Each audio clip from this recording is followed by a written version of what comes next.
Bismillahirrahmanirrahim. Assalamualaikum warahmatullahi wabarakatuh. Waalaikumsalam Waalaikumsalam warahmatullahi warahmatullahi wabarakatuh. wabarakatuh. Innalhamdulillah nahmaduhu wa nasta'inuhu wa nastaghfiruh wa na'udzu billahi min syururi anfusina wa min sayyiati a'malina may yahdihillahu huwal muhtadi wa may yudlil falan tajida lahu waliyyan mursyida. Asyhadu an la ilaha illallah wahdahu la syarika lahu wa asyhadu anna Muhammadan 'abduhu wa rasuluhu alladzi la nabiyya wa rasula ba'da. Allahumma salli wa sallim wa karim ala asrafil anbiya'i wal mursalin nabiyina Muhammad wa ala alihi wa sahbihi wa man ihtada bi sunnati wa huda wa amma ba'du. Alhamdulillah wa syukurillah, pagi ini Allah masih memberikan kita kenikmatan untuk hadir dalam majlis ilmu, sebuah nikmat yang tentu harus kita syukuri karena buah dari iman dan Islam. Sebuah nikmat paling agung yang patut kita syukuri selain tentu kesehatan yang telah Allah berikan untuk kita dan waktu luang. Yang mudah-mudahan semua nikmat ini menjadi kita makin terus bersyukur kepada Allah Tabaraka wa Ta'ala. Salawat dan salam tentu senantiasa kita mohonkan kepada Allah Tabaraka wa Ta'ala untuk senantiasa berlimpah untuk Nabi kita baginda Rasulullah SAW, yang tentu kita sangat merindukan berjumpa dengan beliau dan mudah-mudahan kita bisa berjumpa dengan mendapatkan syafaat dari beliau, dan tentu salawat dan salam juga terhitung untuk keluarga beliau dan para sahabatnya.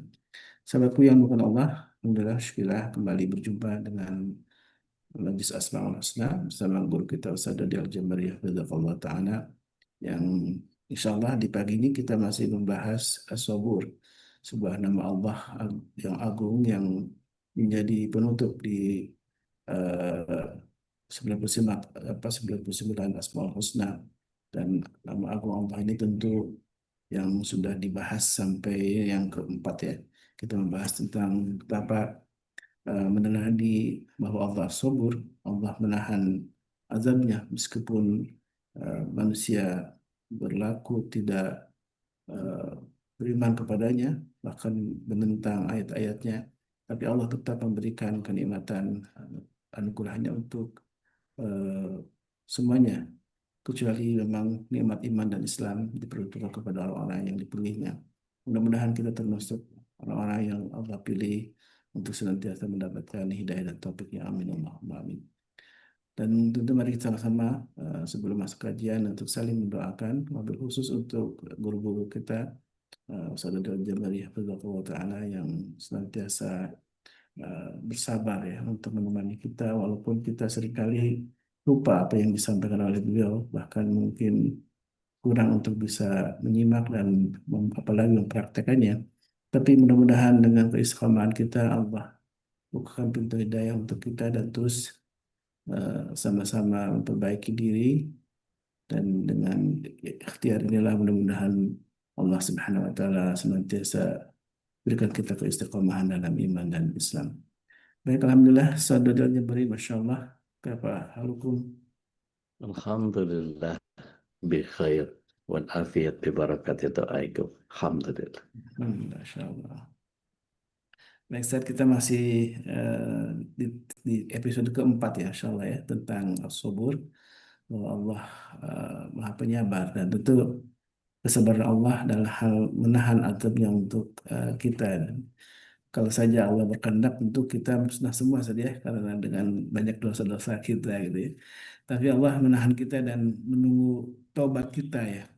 Mumpung kita masih diberi usia, Kesempatan. mudah-mudahan dengan usia yang Allah masih berikan untuk kita ini, kita makin terus ya bertobat kepada Allah Taala. Baik, saya Faridul Mashkur. Tayyib. Syukran jazakumullahu khair. Mata Allah fi kulli hayatukum ya Ustaz. Amin amin Allah. Bismillah. Assalamualaikum warahmatullahi wabarakatuh. Waalaikumsalam Waalaikumsalam warahmatullahi warahmatullahi wabarakatuh. wabarakatuh. Innalhamdulillah nahmaduhu wa nasta'inuhu wa nastaghfiruh wa na'udzu billahi min syururi anfusina wa min sayyiati a'malina. من يهده الله فلا مضل له ومن يضلل فلن تجد له وليا مرشدا أشهد أن لا إله إلا الله وحده لا شريك له أشهد أن محمدا عبده ورسوله لا نبي ورسول بعده اللهم صل وسلم وبارك على نبينا محمد وعلى آله وصحبه ومن والاه ولا حول ولا قوة إلا بالله أما بعد. Bapak Ibu yang dirahmati Allah SWT, tentu kebersyukuran adalah sebuah keniscayaan.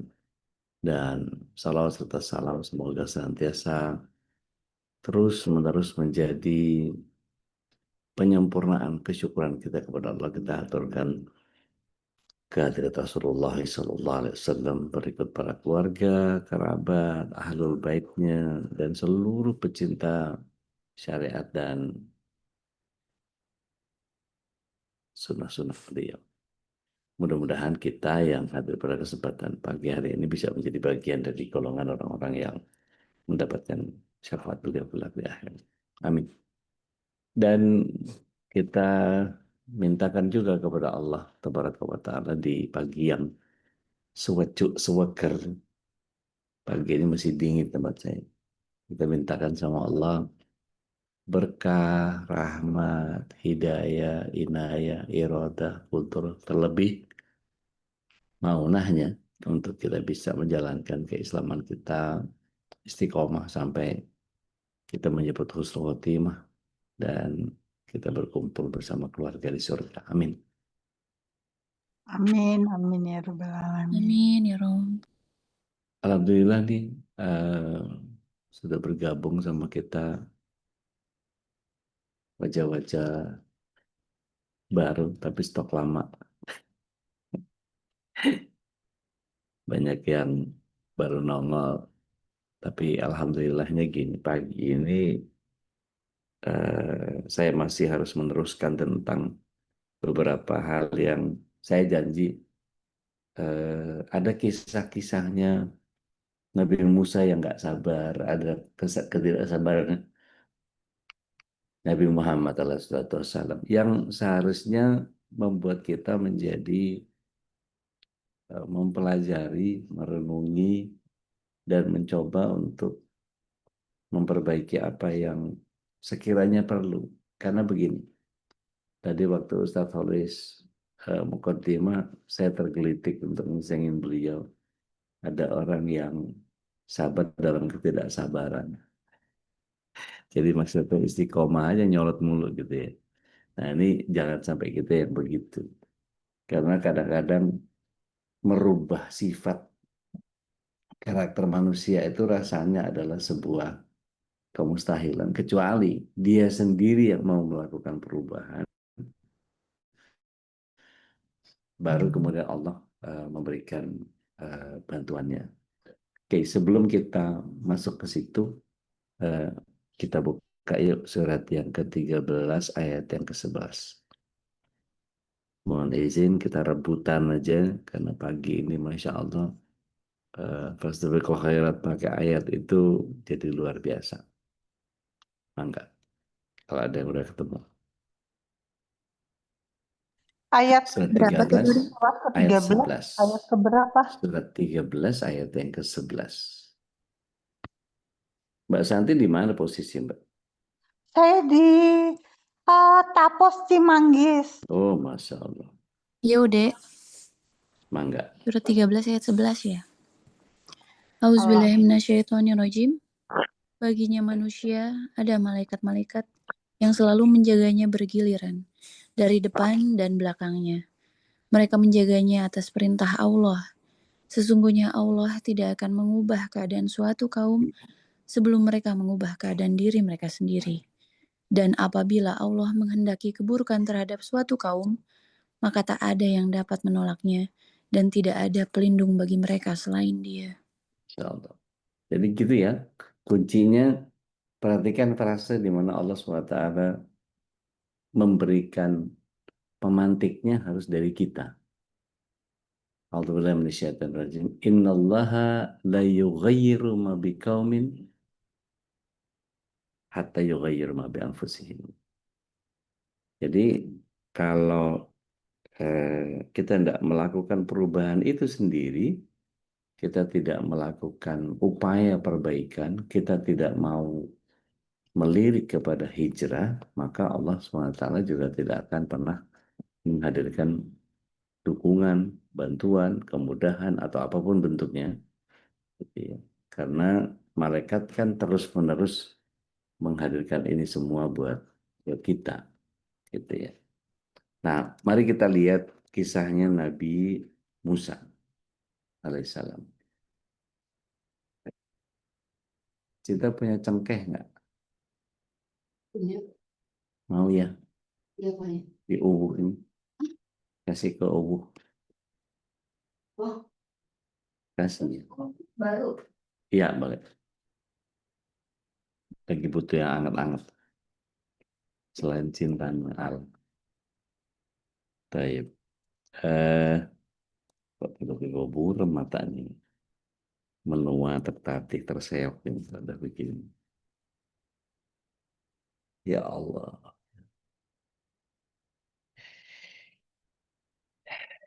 La haula wala quwata illa billah. Nah, much better.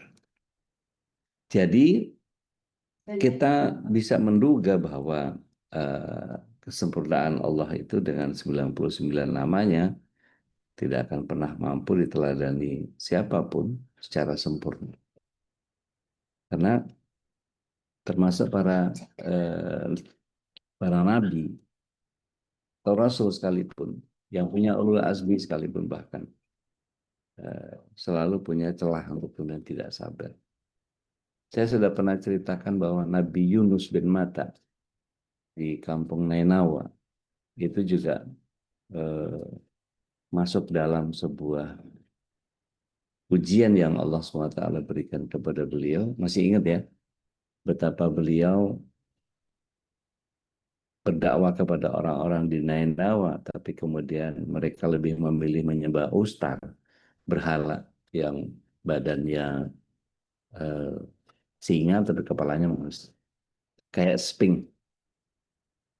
Terus kemudian didakwahkan oleh Nabi Yunus, terus didakwahkan sampai akhirnya beliau marah.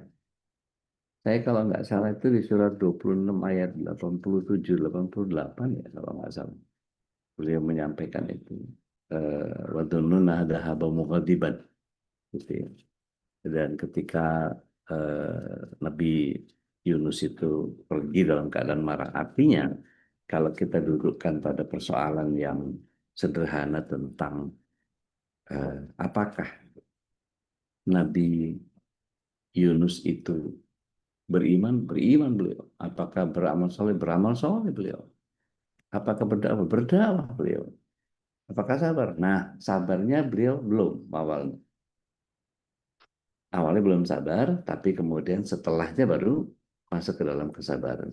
Setelah apa? Setelah masuk perut ikan. Karena dengan kemarahan, dahaba muqaddiban, dia pergi dalam keadaan marah, kemudian dia didesain oleh Allah SWT, direkayasa sedemikian rupa sehingga bisa masuk ke perut ikan. Dan catatan untuk ikannya, kira-kira kalau bahasa kita, tolong jangan dikunyah ya, supaya nanti dilepeh lagi pada saatnya. Makanya kemudian ketika Nabiullah Yunus alaihissalam di dalam kegelapan yang para ulama menjabarkan kegelapan itu ada 3. Kegelapan perut ikan, kegelapan malam, dan kegelapan dasar laut.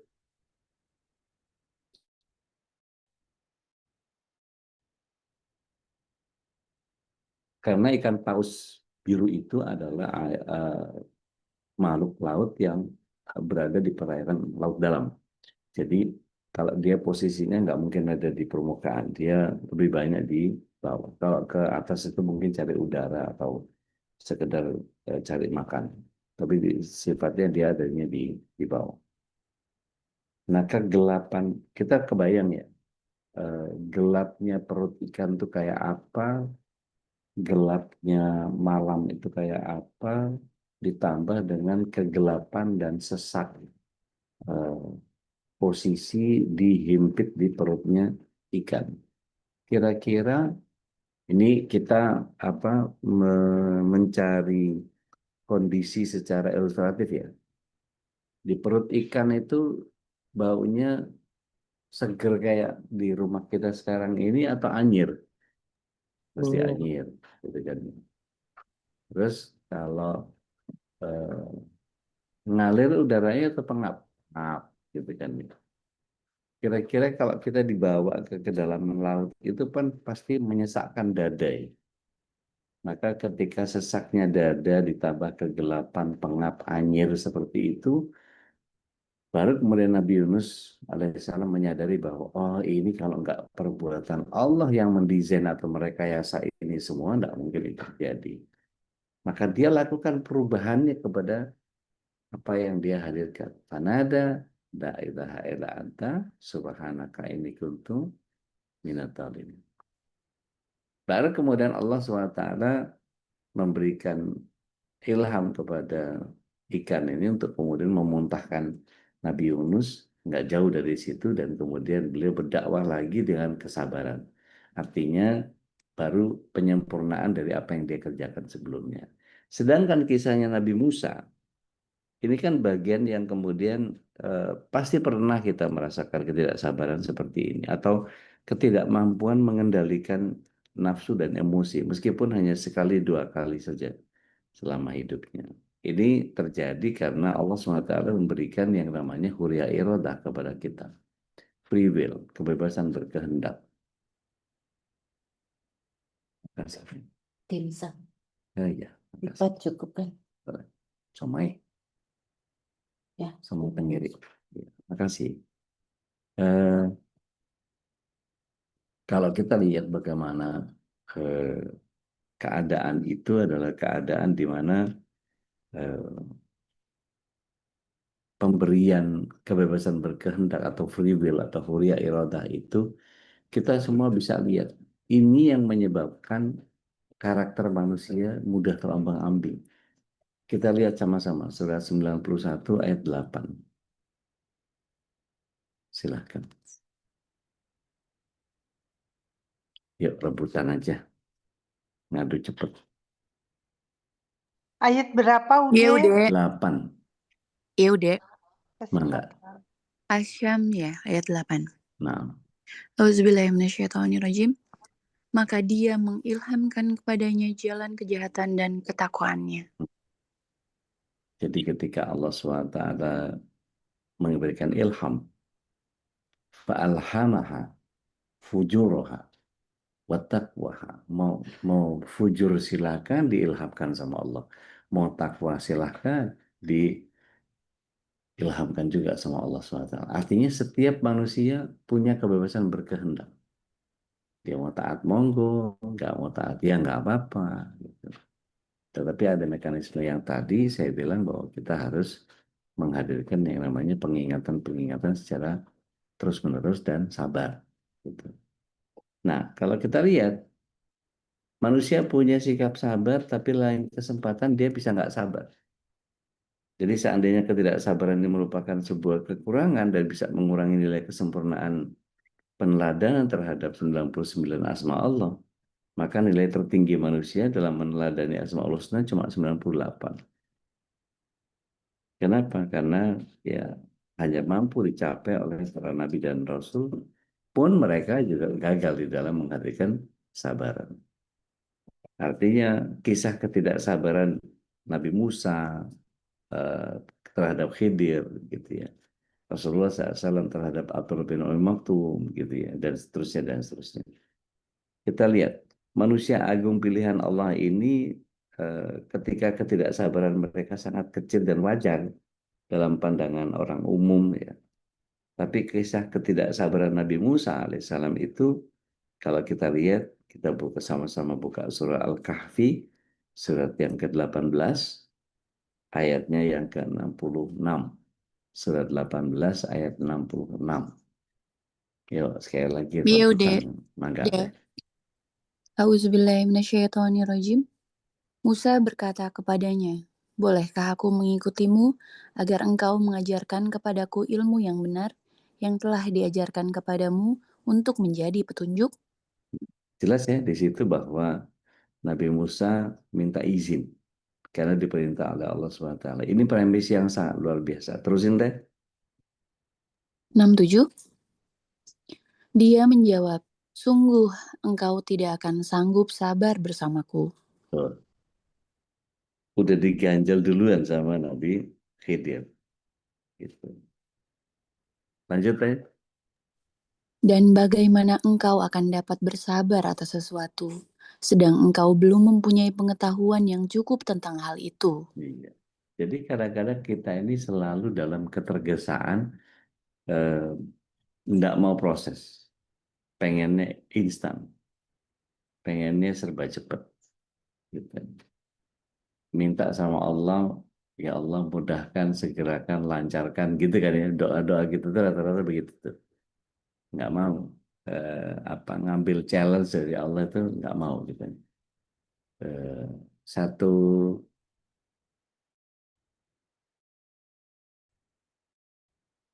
kali ada doanya Rasulullah SAW yang kita jarang mau baca. Ya Allah, jadikan aku orang miskin, kumpulkan aku bersama orang miskin, dan wafatkan aku dalam keadaan miskin. Siapa yang pernah berdoa begitu tuh? Nggak Aku. ada, nggak ada di kita, nggak ada yang berani berdoa begitu tuh. Kalau giliran amin, repot gue yang repot ini. Kesabaran kita nggak nyampe ke situ. Artinya ketika itu didoakan sama Rasulullah SAW, jadikan aku orang miskin, kumpulkan aku bersama orang miskin, dan wafatkan aku dalam keadaan miskin. Artinya di sini eh, tanpa majas, Rasulullah SAW meminta kepada Allah SWT dalam pengertian nggak pakai kias-kias. Jadi miskin aja pokoknya. Tapi miskinnya miskin secara hakikat ya. Artinya bukan bukan majas, bukan kias, bukan sesuatu yang Rasulullah SAW pura-pura. Enggak. Karena di kesempatan yang lain Rasulullah SAW juga sampaikan bahwa aku khawatir terhadap cobaan kepada umatku, yaitu cobaan harta. Dan kalian pasti akan lebih banyak kalah atau lebih banyak rusak di situ. Jadi kalau dikasih kelapangan ini malah luar biasa. Baik. Nah,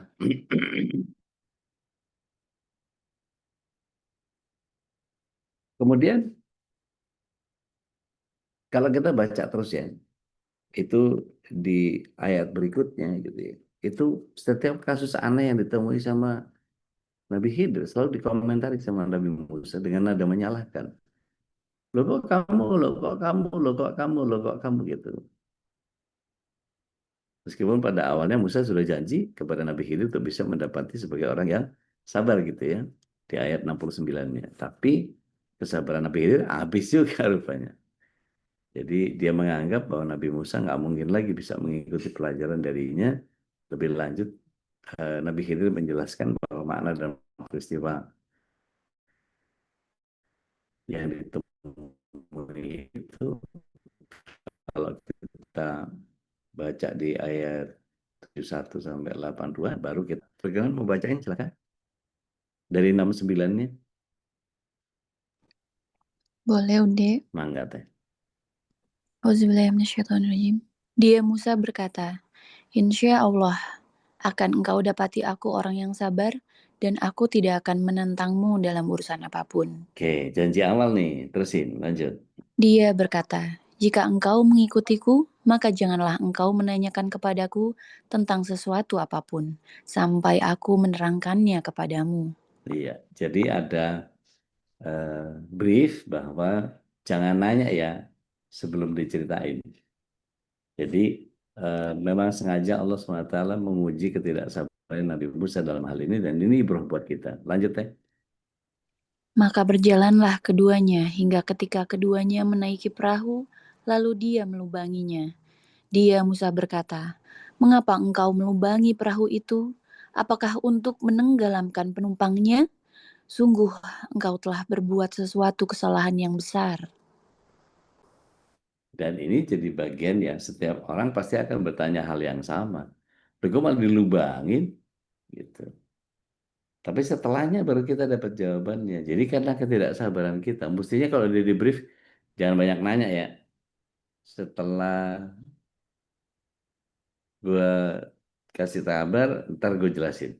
Tapi jangan banyak nanya. Itu brief awalnya kan begitu sudah. Lanjut teh. Dia berkata, "Bukankah sudah kukatakan bahwa engkau tidak akan mampu sabar bersamaku?" Jadi bolak-balik diingetin sama Nabi Khidir. Lanjut teh.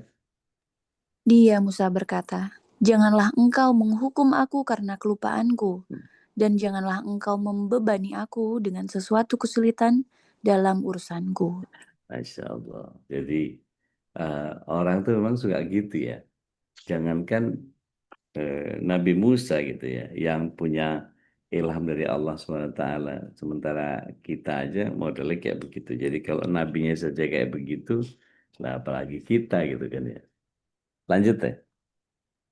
Maka berjalanlah keduanya, hingga ketika keduanya berjumpa dengan seorang anak muda, maka dia membunuhnya. Dia Musa berkata, "Mengapa engkau bunuh jiwa yang bersih? Bukan karena dia membunuh orang lain? Sungguh engkau telah melakukan sesuatu yang sangat mungkar." Ya. Kan kalau kita melihat seseorang membunuh dengan alasan yang tepat, dia algojo, dia eh, apa eh, membalas perbuatan jahat atau apapun lah ya yang make sense gitu. Ini nggak make sense tiba-tiba dibunuh aja gitu. Padahal janji di awal jangan banyak tanya gitu kan ya. Lanjut teh. Dia berkata, "Bukankah sudah aku katakan kepadamu bahwa engkau tidak akan mampu sabar bersamaku?" Iya. Jadi udah dikasih tahu bolak-balik gitu. Lanjut teh. Dia Musa berkata, "Jika aku bertanya kepadamu tentang sesuatu setelah ini, maka jangan lagi engkau memperbolehkan aku menyertaimu. Sesungguhnya engkau sudah cukup bersabar menerima alasan dariku." Jadi Nabi Musa saja begitu modelnya. Apalagi kalau kita lihat bahwa Nabi Musa ini nabi yang paling sering komplain sama Allah SWT. Dan Nabi Musa ini paling bawel, paling paling apa-apa Allah, apa-apa Allah, apa-apa Allah gitu. Jadi maksud saya gini, di antara nabi-nabi yang lain itu yang paling banyak interaksi kepada Allah langsung itu ya Nabi Musa. Dia lebih sering mempergunakan Bukit Tursinanya itu untuk naik ke, saya pernah ke Yordan tuh lewat tempat yang dia kunjungi, tempatnya gersang sih. Tapi menjadi eh, kalau ngelihat posisinya itu unik tempat itu, serang, terus penuh apa ya, konturnya itu memang kontur kayak eh, lebih ada peninggian, kayak ada leverage gitu lebih sedikit lebih tinggi gitu. Dan kebayang Nabi Musa adanya di situ sambil ngadep ke Allah gitu ya. Saya nggak tahu apa namanya kondisi yang sebenarnya. Tetapi satu-satunya Nabi yang kemudian terus ngobrol sama Allah itu cuma Nabi Musa. Bahkan sampai ada teguran-teguran kepada Nabi Musa, baik yang sifatnya langsung dari Allah ataupun model kayak interaksi yang tadi. Itu Nabi Musa ya. Mari kita lihat bagaimana Rasulullah Sallallahu Alaihi Wasallam. Kita buka surat yang ke-80, ayat 1 ayat yang ke-6. Tapi maksud saya gini, saya pengen cerita dulu di mana eh, kisah ketidaksabaran Rasulullah SAW di dalam eh, surah awal-awal Abasa itu menjadi bagian yang setiap setiap kita menjadi punya eh, persoalan-persoalan yang harus kita pelajari betul. Satu kali ketika Rasulullah SAW berdialog sama para pembesar Quraisy, diantaranya adalah bin Rabi'ah, Abu Jahal bin Hisham, Ubaidillah. Kalau mereka mau menyambut seruan Nabi, itu imbasnya menjadi sangat luar biasa karena pembesar-pembesar kafir Quraisy itu begitu dia bicara sesuatu pasti pengaruhnya lebih lebih luas gitu ya. Maka eh, akan menjadi penyebaran risalah Islam ini luar biasa karena bagaimanapun juga mereka punya pengaruh yang sangat kuat di kalangan Quraisy. Katakannya didengar orang. Nah, ketika asik bicara, tiba-tiba datang seorang ya, lelaki buta bernama Abdullah bin Maktum. Dia minta Rasulullah SAW untuk membacakan beberapa ayat Al-Quran kepadanya dan meminta pengajaran. Ya Rasulullah, ajarkan kepadaku apa yang telah Allah ajarkan kepada engkau. Itu kan ini orang lagi dealing penting, lagi meeting penting gitu ya. Ini menentukan prestasi. Terus tiba-tiba ada orang buta nggak jelas nih dari mana, terus tiba-tiba ngerusak. Ini pembesar ini kamu siapa? Cuma orang buta doang gitu ya. Kalau bahasa kitanya ya. Tetapi Rasulullah SAW berpaling dari Abdullah dengan wajah masam dan tidak berbicara dengannya. Tapi Nabi pun alaihissalam melanjutkan dialog dengan para pembesar Quraisy tersebut. Kira-kira Allah tahu nggak Rasulullah SAW mukanya asem gitu? Tahu banget. Makanya di surat 80 ayat 1 sampai ayat 6 itu jelas gitu ya. Allah tegur langsung. Ada yang berkenan mau baca? Monggo silakan. Adakah? Saya ya udah. Monggo Mbak Santi. Bismillahirrahmanirrahim. Dia Muhammad berwajah masam dan berpaling. Karena seorang buta telah datang kepadanya, Abdullah bin Umi Maktum. Dan tahukah engkau Muhammad, barangkali dia ingin menyucikan dirinya dari dosa, atau dia ingin mendapatkan pengajaran yang memberi manfaat kepadanya. Adapun orang yang merasa dirinya serba cukup, pembesar Quraisy, maka engkau Muhammad memberi perhatian kepadanya. Udah sampai 6. Iya terus. Padahal tidak ada celah atasmu kalau dia tidak menyucikan diri atau beriman. Dan adapun orang yang datang kepadamu dengan bersegera untuk mendapatkan pengajaran, sedang dia takut kepada Allah, engkau Muhammad malah mengabaikannya. Sekali-kali jangan begitu. Sungguh ajaran-ajaran Allah itu suatu peringatan. Maka barang siapa menghendaki, tentulah dia akan memperhatikannya. Di dalam kitab-kitab yang dimuliakan di sisi Allah, yang ditinggikan dan disucikan, di tangan para utusan malaikat yang mulia lagi berbakti. Celakalah manusia, alangkah kufurnya dia. Dari apakah dia Allah menciptakannya? Dari setetes mani, dia menciptakannya lalu menentukannya. Kemudian jalannya dia mudahkan. Oke, Kemudian cukup, Mbak.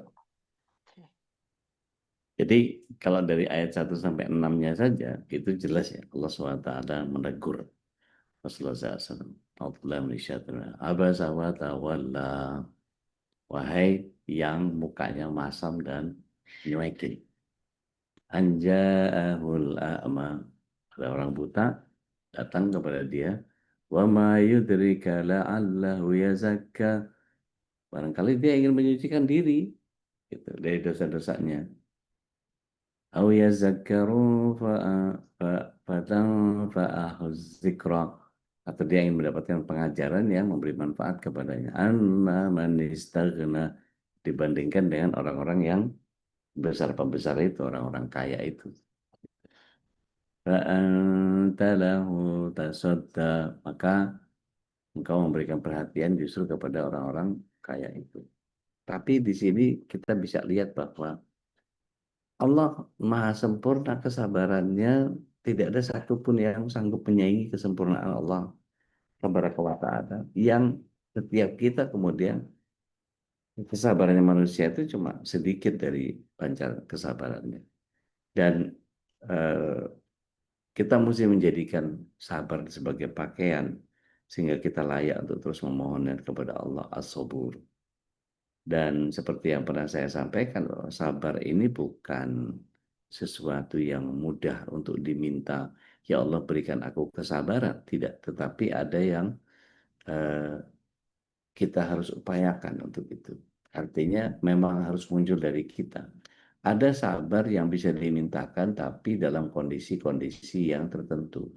Udah kepepet, udah perang. Ini sekarang pasukan Zionis sudah masuk ke terowongan-terowongan di Gaza. Nah, itu mereka sudah mulai, kalau saya lihat tayangan Nadia di reelsnya IG, apa status WA tetap, yang kemudian mereka saling mengucapkan kata perpisahan karena mereka mau nyerang markas Zionis gitu, dan mereka mau menyerahkan dirinya kepada Allah Tabaraka wa Ta'ala dalam konteks syahid gitu.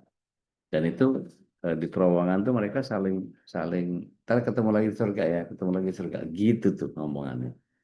Makanya kalau ngobrol sama orang yang kemudian saya kenalan sama teman baru, ditanya umur berapa Ustaz? Ya 2 tahun lagi meninggal lah. Kok ngomong gitu sih? Nggak suka aku ngomongnya masa kayak gitu. Terus saya bilang bahwa Rasulullah SAW bilang bahwa usia kita itu antara 60 sampai 70 tahun. Paling banyak usia saya paling nambah 12 tahun. Jadi antara 2 tahun ke depan sama 12 tahun ke depan itu fase di mana saya bisa mati. Dalam hitungan Rasulullah SAW. Bahwa kemudian bisa lebih panjang atau lebih cepat dari itu, wallahu a'lam. Dan Ali bin Abi Thalib radhiyallahu anhu menyampaikan bahwa tidak beriman seseorang yang tidak menghadirkan pengingatan tentang kematian dalam satu harinya. Dalam satu hari tidak mengingat kematian. Gua mati nih besok nih. Nggak mengingat itu, dia tidak beriman. Kebayang nggak Bapak Ibu yang dirahmati Allah SWT? Kita jauh-jauh kepengen hidup nyaman, gitu, kepengen hidup mewah, kepengen makan enak, hidup enak, di suasana yang enak, gitu. Makan pempeknya udui yang enak, gitu. Makan tahunya Budi Darmi yang enak, gitu. Pakai bajunya Uni Fauzana yang enak, gitu. Sambil minum susunya Bu Herni Kediri yang enak, pakai siapa lagi nih kalau sebutin satu-satu seru nih, pakai batik Mas Agus yang enak, gitu. Dan seterusnya produk-produk kita yang enak, gitu. Itu kepengennya kan gitu ya, masakannya Uni Ona yang enak. Tapi ketika kita bicara tentang kematian itu tidak diingat kepada setiap orang, maka Ali menyatakan bahwa tidak beriman seseorang yang dalam satu harinya tidak mengingat kematian. Artinya, saya masih ingat betul betapa saya meminta kepada Bapak Ibu untuk bikin musabaah. Hari ini melakukan apa, yang belum dikerjakan apa.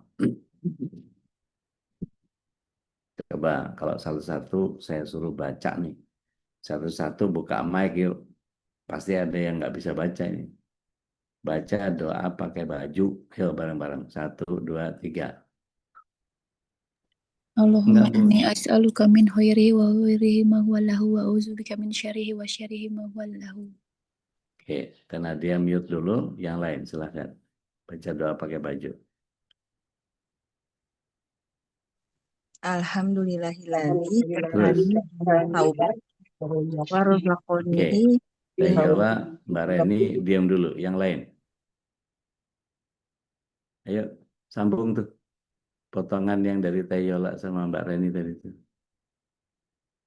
Saya Dek. Ayo. Alhamdulillahilladzi kasani hadza wa Oke. razaqanihi Cukup. min Terusin. ghairi haulin Cukup. minni wala quwwah. Oke. Ada yang bisa ngulang selain Mbak Reni? Alhamdulillahilladzi kasani hadza sauba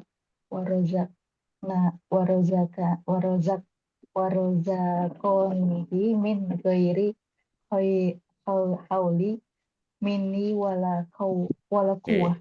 Ya, terbata-bata nggak apa-apa daripada nggak sama sekali. Yuk, yang lain. Alhamdulillahilladzi kasani hadza wa razaqanihi min ghairi Tauban. haulin minni Jawabannya kurang. Sauban wa razaqanihi min ghairi haulin minni wala quwwatin. Oke, yang lain? Mana cowok-cowoknya mana nih? Wahai para pria mana nih? Mas Dedi. Alhamdulillahillazi kasani hadza sauba wa razaqanihi min khairi haulin minni wala quwwatin. Oke, yang lain. Dokter Eka, monggo. Alhamdulillahilladzi kasani hadza tauba wa razaqanihi min ghairi haulin minni wala quwwah. Oke, yang lain. Saya bukan ngeledekin ya, tapi sebegitu sulitnya kita untuk kemudian membuat diri kita mau berubah dari yang kemarin katanya hijrah, yang katanya mau hidupin sunnah. Kalau kita nggak pernah mau mulai, Allah SWT nggak akan memudahkan kita. Saya bukan ngancep nih. Tapi kalau teman-teman masih tetap buat yang para wanita, masih mau pakai celana panjang terus, nggak mau pakai kaos kaki terus, nggak mau tutup jilbab yang bener, rekening masih riba terus, ya gimana tuh? Kalau para nabi diingatkan oleh Allah SWT, kita terus nggak sabar dengan ketentuan yang datang dari Allah SWT. Terus kita mau gimana? Terus kalau kita masih belum sempat bertobat dan kemudian masih melakukan kesalahan-kesalahan dan kita mati dalam keadaan bersalah itu apa nggak takut gitu? Saya sih takut banget loh. Makanya saya selalu ngomporin menjadi pemicu dan pemacu. Kan sebetulnya kalau itu 1400 tahun yang lalu diajarin sama Rasulullah SAW, mestinya jadi bagian yang setiap kita menjadi sangat mudah untuk melafazkan ya, seperti sebagaimana kita baca Al-Fatihah. Setiap kali pakai baju, alhamdulillahilladzi kasani hadza tauban wa razaqani min ghairi haulin minni wala quwwah. Biasa aja udah gitu. Ya buat udah iya saya belajar juga gitu. Artinya kalau kemudian antuna aplikasi apa doanya itu bawa ke apa namanya tukang fotokopi, Mas yang ini di print, Mas yang ini di print, Mas yang ini di print. Gedein Mas, 2 kali, 4 kali. Habis itu kasih selotip, tempelin, plak, bisa kalau kita mau. Asal ada upaya aja. Buka surat 9 ayat 20. Yuk. Makasih, Seng.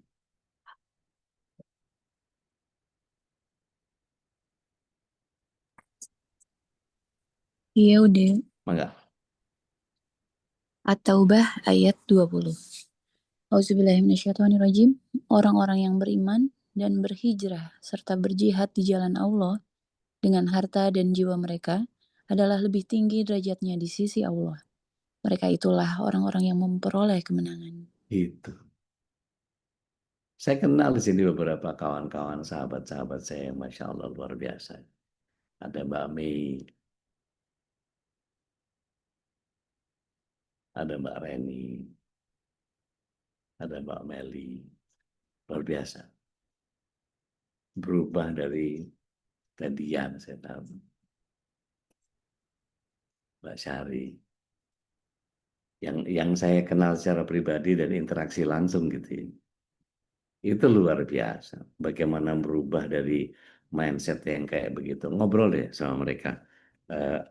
Apa saja yang dirasakan dari mulai fase yang keliru terus kemudian mulai memperbaiki diri itu bagian yang prosesnya Masya Allah. Kalau ular itu bisa ganti kulit dia tetap jadi jahat gitu ya. Kita kan nggak gitu. Nah, kesabaran ini yang kemudian harus difahami betapa dahsyatnya imbalan yang Allah SWT karuniakan bagi orang-orang yang sabar. Allah membersamai kita, pahalanya nggak ada batas. Apa yang lebih baik daripada Allah SWT membersamai kita? Innallaha ma'as-sabirin. Allah bersama orang yang sabar. Pahami bahwa tidak ada satu kebaikan yang tidak ada unsur sabar di dalamnya. Sabar ini induknya dari semua amal soleh. Bikin pop mie aja yang paling cepat diseduh. tetap harus sabar nunggu, seenggaknya 3 menit itu. Kalau enggak kembung gitu. Bikin kopi itu kalau nggak panasin 80 ke atas, nggak enak kopinya. Ngambang semua. Maka hidup kita mesti ikutin proses. Jadi cobalah menikmati proses. Bahwa betapa setiap hari kita, oke, hari ini saya baru ngapalin hadis ini. Hari ini saya harus ngapalin ayat ini. Terus aja nggak apa-apa. One step at a time, nggak apa-apa. Nggak ada masalah. Tapi setidaknya kalau kita mati besok, terkurangi bagian yang tidak kita kerjakan dalam sunnah itu, kita sudah kerjakan dalam sunnah.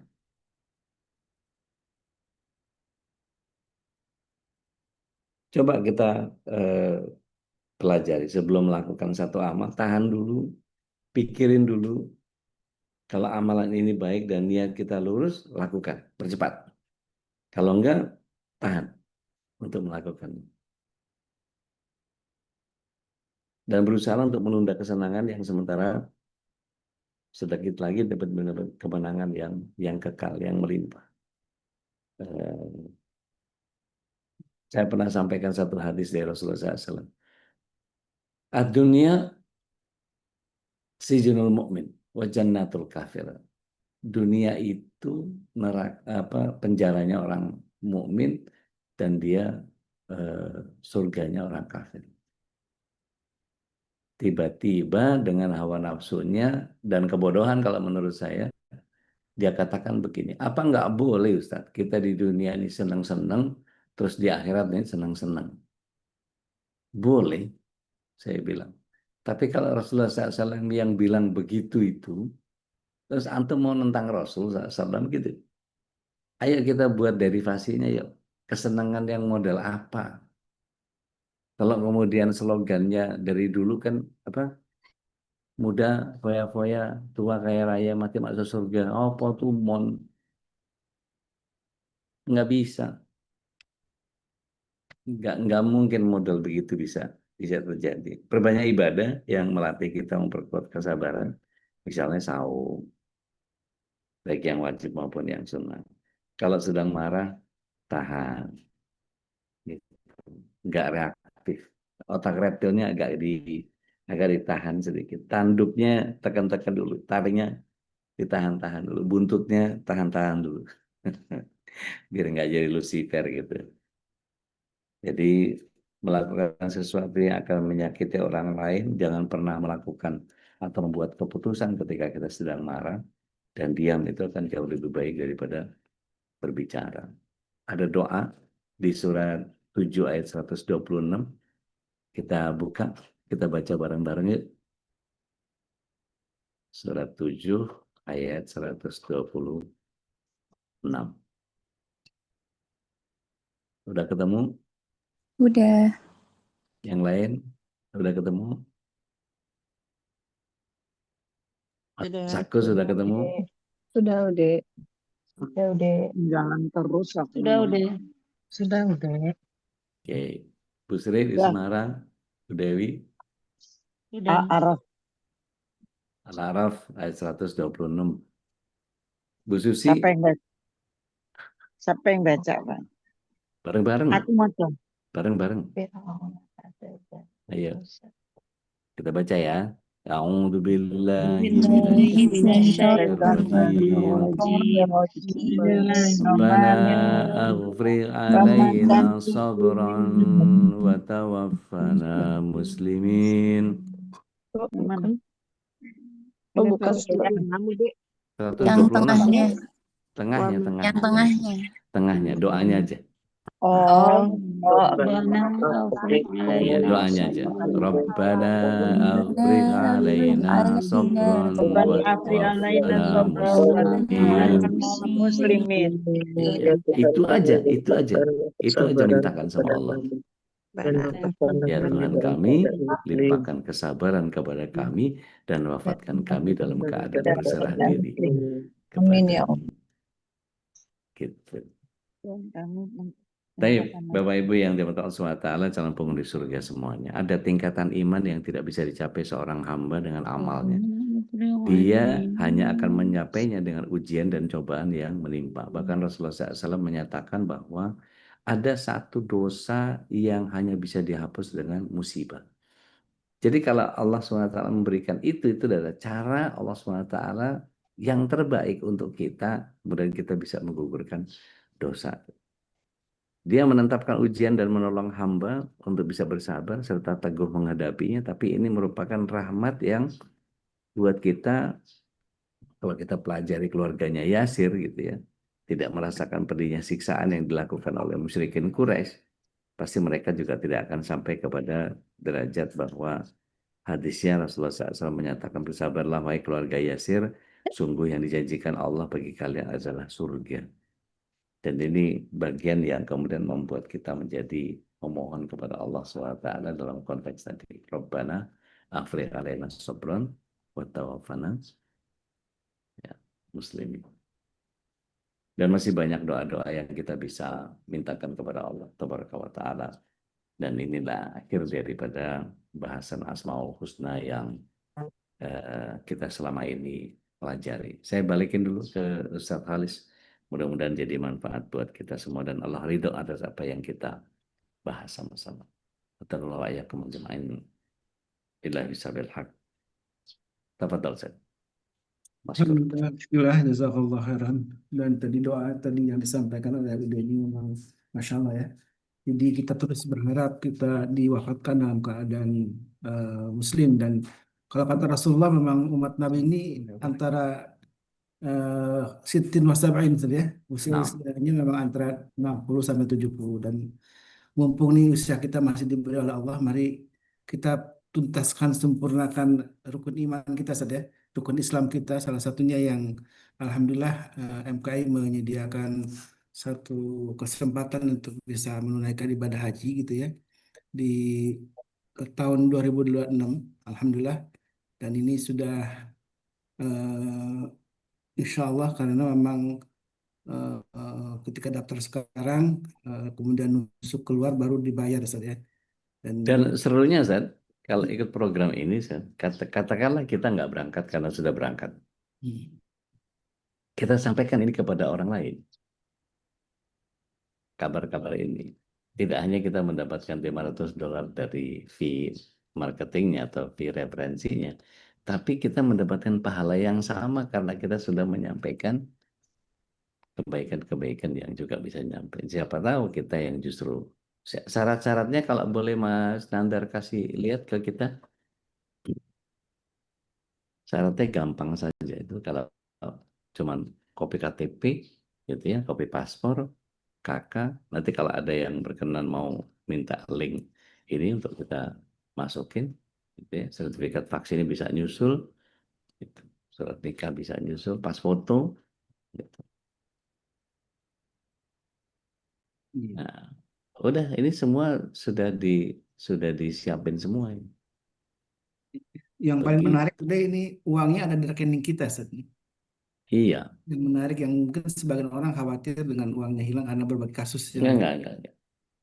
Ini metodenya baru, soalnya mujamalah haji yang sekarang ini tidak sama seperti yang tahun-tahun lalu.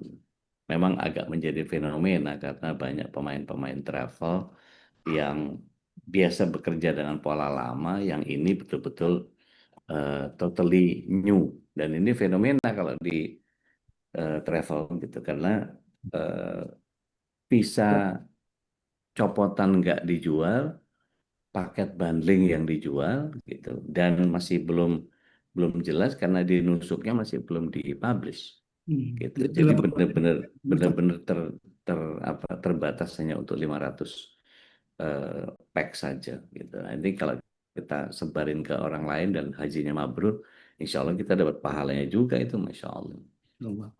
Ayo jadi agen kebaikan ya sudah. Ini Insyaallah. sampaikan berita ke orang lain, kabar gembira bisa berhaji di tahun 2026 dan tidak perlu ada DP gitu ya. Biasanya ada DP dulu dan khawatir karena kasus-kasus yang dulu ya. Muncul namanya di visa baru bayar. Jadi sudah muncul namanya di nusuk itu dari Kementerian Haji Saudi gitu ya. Dan itu ngelink ke Siskohat ya. Haji yang ada di Kementerian Agama, sekarang ada di Kementerian Agama, Kementerian Haji sekarang namanya. Dan tinggal ya baru setelah itu baru ada pembayaran dan lain sebagainya. Dan insya Allah akan dibimbing oleh UD juga untuk manasiknya, Masya Allah ini. Bisa Ya, manasik online maupun offline ya. insya Allah. Dan insya Allah nanti, Kalau masih ada umur ya. amin, amin, amin. Masya Allah, tabarakallah, nih kenikmatan apalagi yang bisa yang kita dustakan ya ketika Allah sudah memudahkan semuanya dengan cara-cara yang satu. Silakan. Nanti insya Allah tanggal 15 Desember kalau nggak salah, mudah-mudahan nggak keliru, kita mau menyampaikan program ini bekerja sama di Sentra Senayan di apa di kalau nggak salah di Maybank itu di lantai 28. Nanti deh kita woro-woronya biar bener tanggalnya kalau udah fix gitu, insya Allah. Baik. Dan semua bisa ikut itu. Artinya yang mau berangkat, yang nggak mau berangkat bisa ikut. Ya nanti rencananya ada bazar juga. Kalau MKI berkenan mau ikutan bazar juga boleh. Teh Nadia, emang nggak? Ya, Assalamualaikum warahmatullahi wabarakatuh. Waalaikumsalam warahmatullahi wabarakatuh. Udah, Ya. gimana cara terbaik kita menghadapi keindahan, kebahagiaan, kenikmatan di dunia ini yang fana, sementara manusia itu kan ketat sama agama, kembali ke Allah, lebih cepat kembali itu ketika kita mendapatkan musibah gitu. Gimana cara terbaik kita menghadapi keindahan itu deh? Kasih ya, Baik. Bismillah. Salatu wassalamu ala Rasulillah. Hakikat itu selalu kita kembalikan kepada keimanan kita. Kalau Allah yang bilang bahwa di dunia ini fana, itu ada banyak ayat yang menyatakan walal akhiratu khairu, dan akhirat itu jauh lebih baik, itu banyak. Ada yang ujungnya wa abqa, ada yang laki minal ula, ada yang macam-macam. Kalau Allah SWT sudah menyatakan walal akhiratu khairu, bahwa di akhirat nanti jauh lebih baik.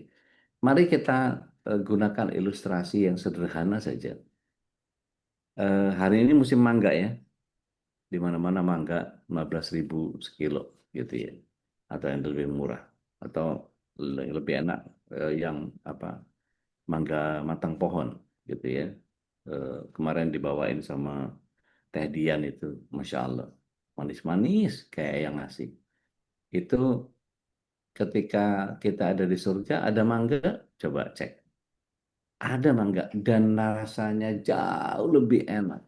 Dan rasanya lebih enak, pun bentuknya akan lebih, warnanya akan sama, namanya sama, tapi hakikatnya akan menjadi sangat berbeda. Anggur, delima, dan seterusnya. Itu betul-betul, kalau begini deh bayangannya, kalau para pria lebih gampang sih digambarinnya gitu ya.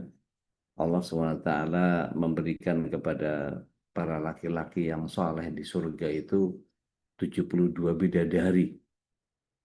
Wah, itu buat yang otaknya mesum, buat yang pikirannya cabul, itu langsung ngebayangin, wah nggak sempet sarungan ini kayaknya 72.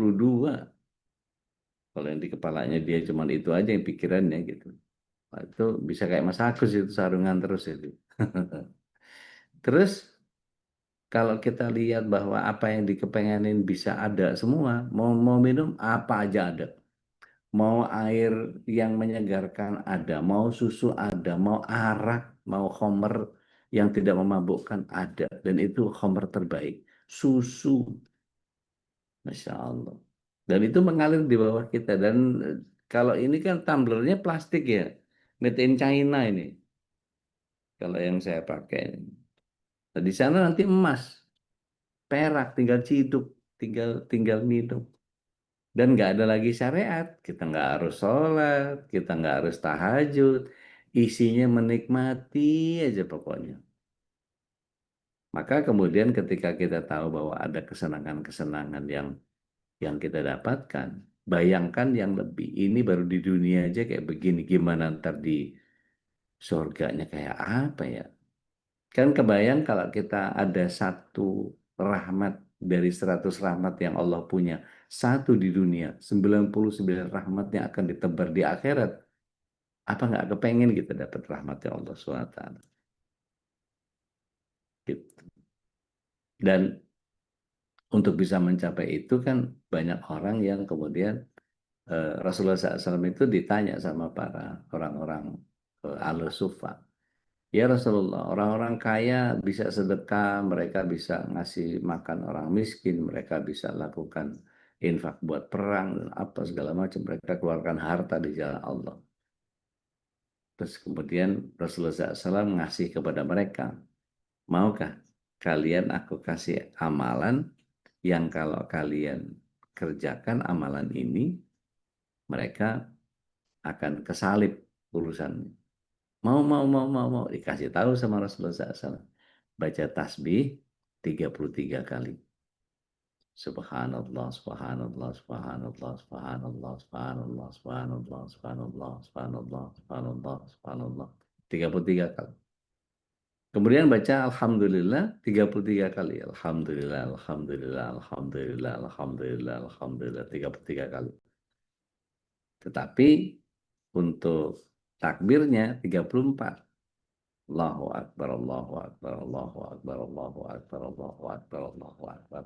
Begitu 34, maka orang-orang miskin di Al-Sufa itu akan bisa menyamai orang-orang kaya. Orang-orang kayanya ada yang dengar, mereka ngamalin juga. Gimana tuh? Udah disalib tapi masih kesalib. Maka kata Rasulullah SAW, ya itu beda urat nadi. Uratnya urat kaya yang sana, yang sini urat miskin. Tapi dari situ saja Rasulullah SAW nanti akan ada bedahan yang mana yang lebih berharga di mata Allah Subhanahu wa Ta'ala. Orang miskin yang bersabar dengan orang kaya yang bersyukur. Kalau kita bahas, kira-kira mana yang lebih mulia di mata Allah? Kalau kita sih kepengennya orang kaya yang bersyukur ya. Kalau suruh milih gitu, kayak para sahabat dulu gitu juga. Bapak Ibu, yang mana yang dipilih? Ada dua kondisi. Bersabar di dalam kemiskinan atau bersyukur dalam kekayaan. Bersyukur dalam kekayaan. Akeh tunggale. Kabeh kayak ngono ya kepingin nih. Semua pengennya kayak gitu. Bahkan di para sahabat pun begitu semua. Bersyukur dalam kekayaan. Maka Rasulullah SAW bantah. Sama saja. Di mata Allah yang dilihat cuma takwa. Nah beberapa ulama ngebedah nih. Antara orang yang miskin dan bersabar itu nggak ada effort. Tapi kalau orang yang kaya dan bersyukur itu ada effort. Artinya gini, orang miskin kalau nggak sabar punya apa dia? Ya emang adanya itu, mau nggak ada lagi mau diapain? Nggak ada effort. Dia emang harus nerima gitu. Ya adanya gitu gitu. Tapi kalau orang kaya dia bisa maksiat, dia bisa masuk klub, dia bisa foya-foya, dia bisa ini. Tapi dia bisa menahan diri dengan kesabarannya, itu luar biasa.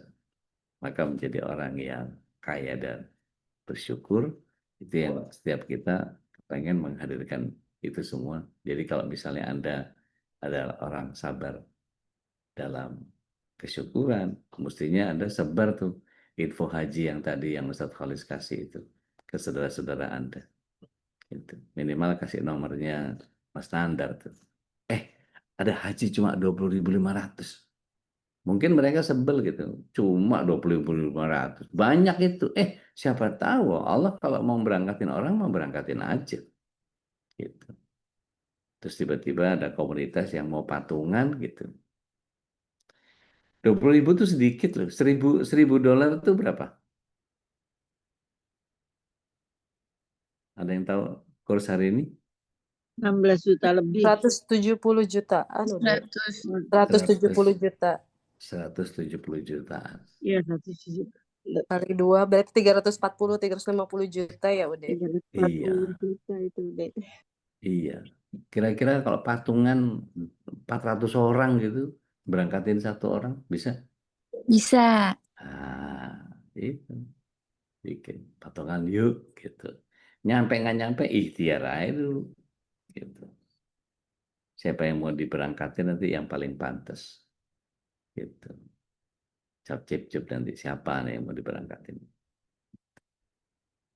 Bismillah deh. La haula wala quwata illa billah. Begitu kurang lebih teh. Iya, Ude boleh nanya sedikit lagi. Mangga. Mengulang yang sering Ude katakan. Kalau Ya. nggak salah surat Maryam 71 apa ya? Yang tidak ada seorang pun yang luput dari neraka. Iya. Gimana Ude? Mau Baik. dijelaskan sekali lagi. Baik. Begini. Anda taruh di mana ini ya? Oh, ini dia. Ini dia. Jeng jeng, saya izin sharing ya. Gini nih. Ini tampak nggak ya? Kelihatan Ude. Tampak Kecil. Ude. Kelihatan ya?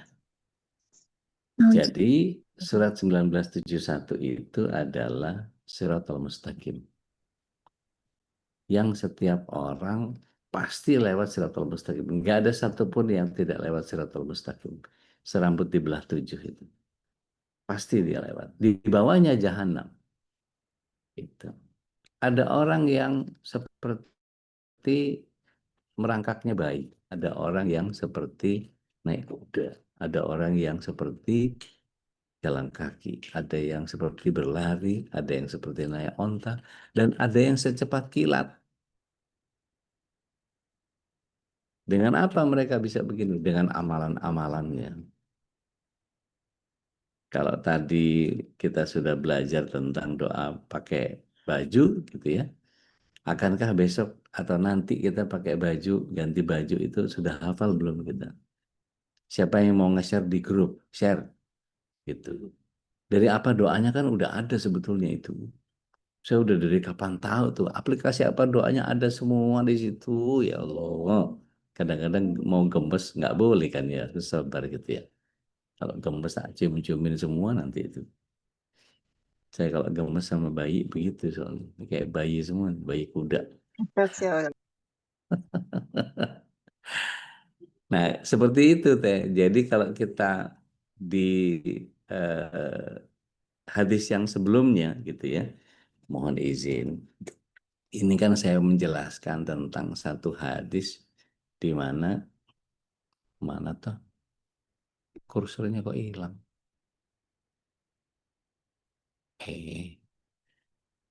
Ini dia. Jeng jeng, ini kelihatan nggak? Kelihatan.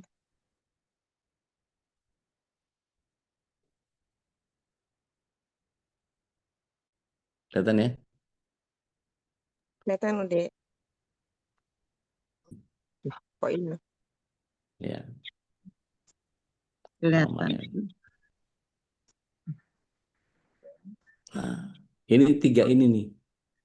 1, 2. Allahumma inni a'udzubika min adzabil jahannam 1, min adzabil kubri 2, min fitnatil mahya wa mamat 3.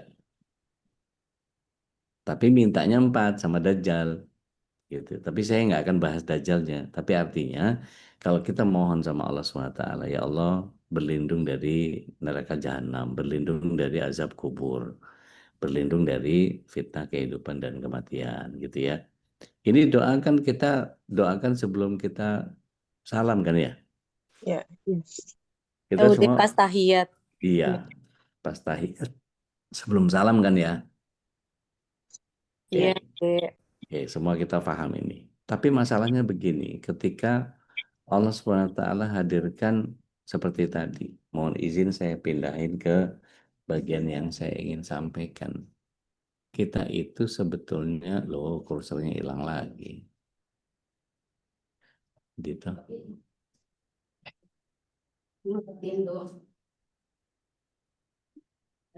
Oh alah, ini dia. Nih, berarti kalau kemudian potensi azabnya tadi kita bermohon kepada Allah dari godaan, bukan dari godaan, dari azab kubur, dari azab jahanam, dari fitnah kehidupan, mati dan hidup, berarti akhirat ini ada neraka yang sementara, ada yang dibilang 500 tahun, satu tahunnya 360 hari, yang satu harinya 1000 tahun itu. Ya, yang manilah. Baru ke surga atau waliyadzubillah ke neraka yang kekal, yang khalidina fiha abadan. Artinya ketika kita kumpulkan semua potensi pengguguran dosanya hanya terjadi di dunia saja, kira-kira perlu menikmati azab kubur nggak kita? Nggak perlu. Perlu azab jahanam nggak kita? Nggak perlu, karena sudah habis semua di dunia. Kita habiskan semuanya dengan apa? Dengan bagian yang kita sebut sebagai sunnah yang kemarin saya sebut. Apakah cuma Sayyidul Istighfar yang bisa menghabisi dosa-dosa kita? Enggak cuma ini. Masih ada yang lain. Kan 3 fase pengampunannya di neraka yang tidak kekal dikubur. Itu gugur dosa nggak? Puasa Arafah gugur dosa nggak? Puasa Muharram gugur dosa nggak? Bukan Dan dosa. banyak lagi yang lain. Kita menuju ke majelis ilmu, kaki kanan kita diangkat derajatnya, kaki kiri diampuni dosa kita. Kita baca Al-Quran, belepetan, pateng pecotot tadi, nggak rapi. Jadi kalau bisa kita habiskan semua, meskipun kita dikasih sakit sama Allah, nggak apa-apa. Ini adalah bagian dari pengguguran dosa saya. Dikasih musibah, nggak apa-apa. Ini adalah bagian dari dosa-dosa saya yang digugurkan sama Allah SWT. Jadi selesai dengan persoalan hidup kita, berakhir husnul khotimah, nggak perlu azab kubur, nggak perlu azab neraka. Kita bebas. Tapi apa yang harus kita lakukan? Semuanya, nggak cuma istighfar, nggak cuma sedekah, nggak cuma wakaf, nggak cuma ibadah 24 jam.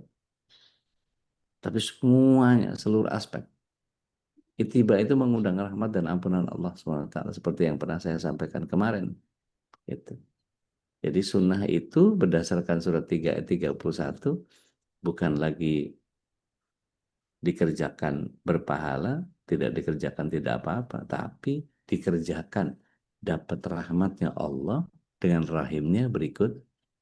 Ya, kalau dikerjakan kita nggak dapat ampunan Allah. Ya elah, kasihan amat. Ada sunnahnya tapi nggak dikerjain. Bagaimana coba? Mubazir banget jadi orang. Doa segitu banyak dari Rasulullah SAW nggak ada yang dibaca, please deh. Gitu. Wallahu a'lam. Nah, ini bikin nih.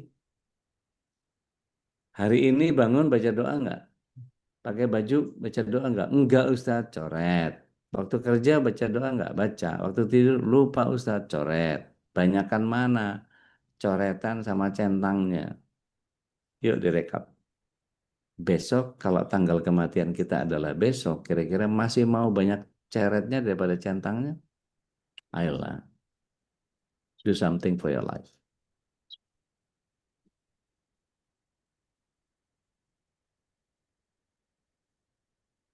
Jadi kenapa saya ngotot begini? Because I love you. Kalau katanya Uni Yanti, love lope-lope sakebot.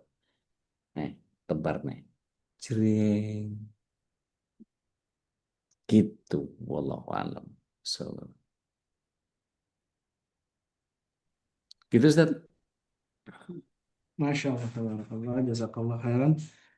Udah yang sudah membersamai kita selama sejam lebih ya untuk sama-sama kembali memperbaiki diri, mengupgrade kita untuk sama-sama meningkatkan iman dan Islam kita, dan selalu doa yang tadi yang juga disampaikan, kita wafat dalam keadaan husnul khatimah ya. Ada Teh Bena tuh mau nanya tuh. Teh Bena, mangga. Teh Benazir. Yang terakhir dari Teh. Mangga Teh Bena. Cimahi ya? Cimahi Cianjur. Cimahi, Ustaz. Cimahi, Damang. Alhamdulillah. Masya Allah. Kemana. Ya, Ustaz, kan gini ya, kalau misalnya kita, tadi kata Ustaz, dapat musibah, alhamdulillah gitu ya, sebagai penggugur gitu. Nah, kalau misalnya nih, Ini kalau saya kebetulan ada orang terdekat gitu yang kena musibah, kena tipu, dan akhirnya ditutupinya dengan hutang gitu. Kan jadi double kill lah kasarnya gitu ya. Iya, Sudah iya. kena musibah, jadi punya hutang gitu. Nah itu Mm-mm. gimana ya Ustadz? Maksudnya kan malah jadi kalau hutang juga kan apa ya menjauhkan gitu ya. Kalau saya sih banyak madorotnya lah gitu kalau kita tuh punya hutang gitu. Nah itu gimana ya Ustadz ya? Maksudnya Baik, harus gimana gitu. Terima baik. kasih Bismillah. jazakillah. Salatu wassalamu ala Rasulillah. Saya masih laki-laki, jadi jazakallah bukan jazakillah. Kok jazakillah kita agak Iya, gimana gitu Allah ya. khairan. Jadi gini, Bismillah, salatu wassalamu ala Rasulillah. Utang itu boleh. Utang itu boleh. Sekali lagi, utang itu boleh. Mau nanya Buya Ahmad Hanif, mau Buya Ustadz siapa saja boleh utang itu. Yang nggak boleh adalah niat ngemplang. Niatnya nggak bayar, itu yang nggak boleh. Tapi kalau kita berhutang niat bayar, nggak ada masalah. Nggak ada masalah. Rasulullah SAW pernah berhutang. Gitu. Artinya itu sunnah juga. Sunnah juga. Jadi kalau untuk mencukupi kebutuhan, bahkan orang-orang yang gharimin, orang yang gharimin kalau di surat 9 ayat 60 itu, ada bagian mereka yang mereka berhutang karena kebutuhan. Berhutangnya karena nggak makan. Gitu. Jadi apa yang mesti dilakukan? Ya, mereka berhak atas zakat. Saya dikelilingi sama orang-orang yang begitu. Gitu. Makanya kesannya kadang-kadang saya nggak kontribusi ke MKI. Banyak itu. Di kiri kanan itu tiap hari ada aja yang inilah itu apa segala macam. Naudzubillah nggak kepengen ria saya. Gitu. Tapi bagian itu yang kemudian kalau ada yang nitip zakat ke saya ya saya sebarin gitu. Ada rezekinya ya saya geser gitu. Jadi talang aja gitu.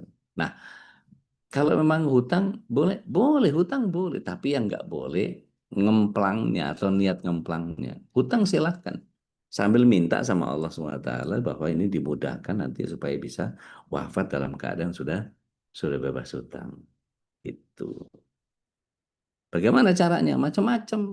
Ada fitur-fitur institusi keuangan yang mungkin memberikan apa namanya jaminan-jaminan atau memberikan satu pembebasan-pembebasan. Contoh ya, misalnya saya dulu waktu sama rumah zakat itu saya pinjem buat eh, beli kambing sama sapi. Akhirnya kerjasama.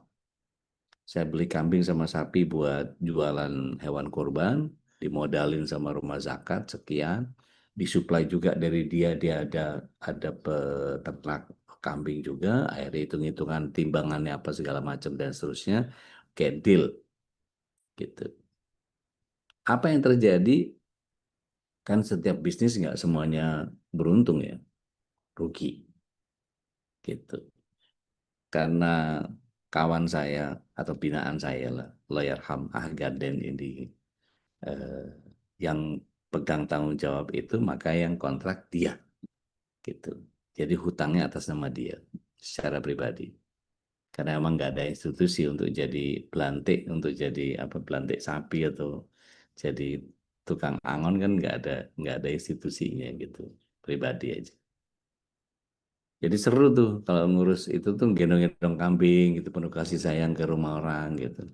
Bau kambing badan kita pagi-pagi subuh-subuh gitu. Eh, Begitu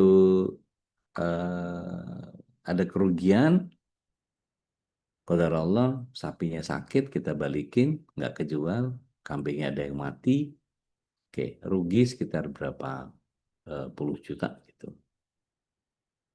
Ternyata wafat agen den kecelakaan, maka gimana utangnya sama rumah zakat? Nol. Nah cari institusi-institusi yang bisa begitu gitu. Jadi kalau punya banyak teman, punya banyak kenalan, punya banyak referensi, insya Allah. Gitu. Jadi Yang nggak boleh itu nggak bayar utangnya. Kalau dia punya utang, istilahnya double kill, iya betul, masalahnya double kill. Tapi minta sama Allah dengan ikhtiar yang jauh lebih kuat, dia bisa nutupin utang-utangnya. Gitu teh, punten. Wallahu a'lam. Sedikit Tat nambahin Mangga. kalau misalnya jadi habit gitu maksudnya jadi ya kayak gali lubang tutup lubang itu gimana ya Ustaz? Dia selama dia punya niat untuk bayar, nggak ada masalah. Dia lagi disempitkan aja sama Allah Subhanahu wa taala. Maka berikan kesempatan. Misalnya nih, Tebena punten nanti, saya nggak mau on air nih. Nanti boleh ke saya gitu ya, nanti kita kontakkan. Nanti saya kasih jalan-jalan keluar yang insya Allah bisa membantu gitu ya. Gitu. Ada beberapa muhsinin, ada beberapa institusi yang memang bisa digunakan untuk itu gitu. Ada CSR-nya perusahaan-perusahaan, ada macam-macam lah gitu motivasi itu. Gitu ya Teh. Iya baik. Kalau boleh japri nggak apa-apa. Siap Hatur Nuhun Ustaz. Mangga. Assalamualaikum. Biar salam buat keluarga. Barakallahu fiik. Alhamdulillah, Alhamdulillah, jazakallah khairan.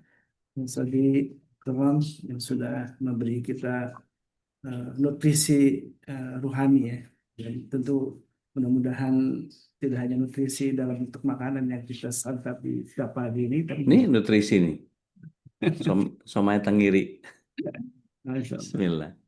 Mudah-mudahan Allah Subhanahu wa taala terus istiqamahkan kita dan jangan lupa untuk terus saling mendoakan, dan ini penting sekali betapa majelis ilmu itu para malaikat hadir untuk mengaminkan doa-doa kita. Maka marilah kita sama-sama untuk berdoa ya kepada Allah, wabil khusus untuk guru kita dan juga untuk kita semua yang sedang sakit, Allah segera angkat penyakitnya, kemudian yang sedang kesulitan atau mungkin terlilit hutang, segera Allah beri jalan keluar terbaik. Dan ngaji inilah memang sangat penting karena memang sebuah perintah ya, bahwa eh, belajar ilmu agama ini memang harus terus dilakukan hingga akhir hayat kita, dan itulah sebaik-baiknya orang yang terus mentadabburi ayat-ayat Allah Subhanahu wa taala. Dan mari kita jamaahkan Allah, terus kita sebarkan informasi ini. Dan bagi jamaah yang baru bergabung, ada di ruang chat ya, sudah di-share. Silakan untuk bisa bergabung dengan Majelis Keluarga Indonesia yang informasi kajian dan juga informasi yang lainnya bisa kita dapatkan. Dan jangan lupa pula untuk terus menyebarkan undangan kajian amal yang sangat sederhana untuk menyebarkan ke saudara kita, kerabat kita, tetangga kita. Ini tidak bosannya saya untuk ngajak semuanya nge-share kajian ya, undangan kajian maupun rekamannya, dan ada rekamannya, dan itu sangat mudah untuk kita lakukan. Dan jangan lupakan pagi yang penuh berkah ini, mari kita isi dengan sedekah pagi yang mudah-mudahan Allah Subhanahu wa taala jadikan pagi yang mulia ini, pagi yang penuh berkah ini dengan keberkahan harta kita. Kita tutup dengan doa kafaratul majlis. Subhanakallahumma wa bihamdika asyhadu an la ilaha illa anta astaghfiruka wa atubu ilaik. Mohon maaf kalau ada khilafan dari kami. Alaikum ada namayakum. Assalamualaikum warahmatullahi wabarakatuh. Waalaikumsalam warahmatullahi wabarakatuh. Waalaikumsalam warahmatullahi wabarakatuh. Dan Bude, Ustaz Elis, dan semuanya. اللهم ارحمنا بالقرآن واجعله لنا إماما ونورا وهدى ورحمة. اللهم ذكرنا منه ما نسينا وعلمنا منه ما جهلنا وارزقنا تلاوته آناء الليل وأطراف النهار واجعله لنا حجة يا